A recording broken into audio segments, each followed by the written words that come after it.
countries on fire. I saw those documents. I also spoke to the inventor of the euro, Bob Mundell, and who said, basically is saying this was in the plan.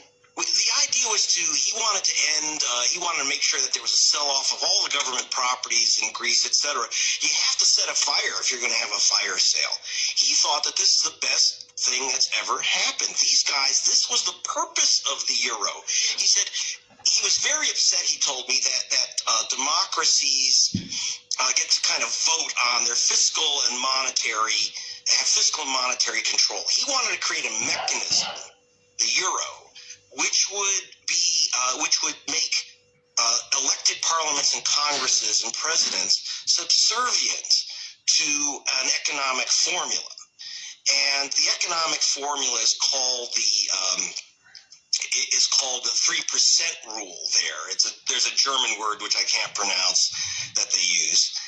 But that was the purpose, was to basically create something that would replace democracy. In fact, by the way, I spoke with, because of my position, I get to meet all these heads of state, etc.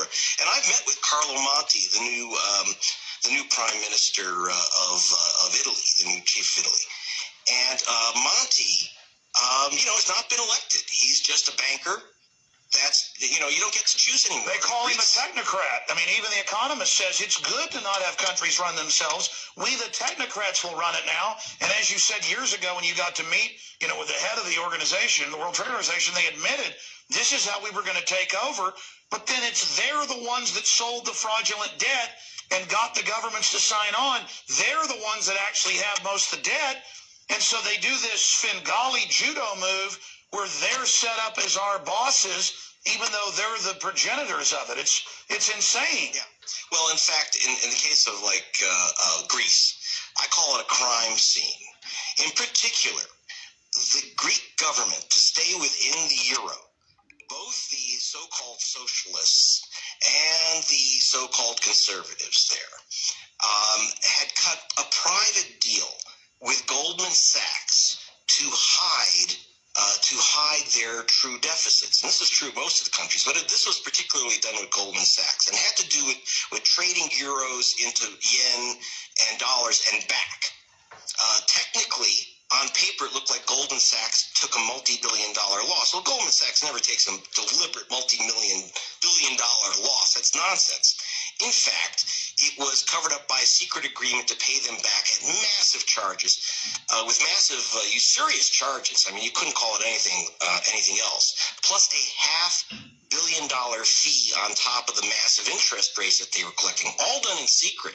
When this came out, of course, then the Greek bond market, the market for Greek bonds, completely collapsed, and people rightly, in a way, asked for massively high interest because, they say we're victims of a fraud. Now, why? Someone asked me, actually one of the band members from, if you remember, Dire Straits, asked me, well, how come they weren't arrested? Well, the United States, the Securities Exchange Commission is supposed to arrest the government of Greece, because after all, it was a conspiracy between two governments and Goldman Sachs. And here's the deal: instead of Goldman being busted, they get money from the European Central Bank. They get totally bailed out. They get fees for handling the bailout, and then their guys take over the country and they buy up the assets of the country, the shipping, the beaches. Wars.com. Speaking of austerity, the globalists want their post-industrial world. Over 90% of the debt owed in Greece, Ireland, Iceland, it's all come out in the news, is not owed by the people. Their traitorous government officials, formerly servants, signed on to Goldman Sachs, JP Morgan, and others' derivatives fraud, and are saying the people have to prop up the too big to fail. But that was a few years ago when they signed on to those deals. We forget now, the media tells us it's our debt. Yeah, because we signed on to their too big to fail to prop them up, so the very bankers that did this can lecture us all day. The globalist deindustrialization program, the post-industrial world they want, so we're all pouring into their control, is working quite nicely. And the Europeans are starting to wake up, though, to the fact that in Iceland, Ireland, Greece, and other areas, over 90% of the debt, again, is derivatives that they don't oh, they're just being signed onto it. And now the Greeks are revolting, saying you're raising our taxes, cutting our benefits to pay foreign banks. And here it is. The bank runs in Greece will soon be followed by bank runs in other European nations. The economic collapse wrote, and I hope that's not the case, but we're already seeing some of that happening in Italy because all of these countries have signed on to the globalist fraud machine. Here's another one. Greeks withdraw nearly $1 billion from local banks, giant lines, because the rumors are they're going to devalue the currency and go off of the euro. Here's another.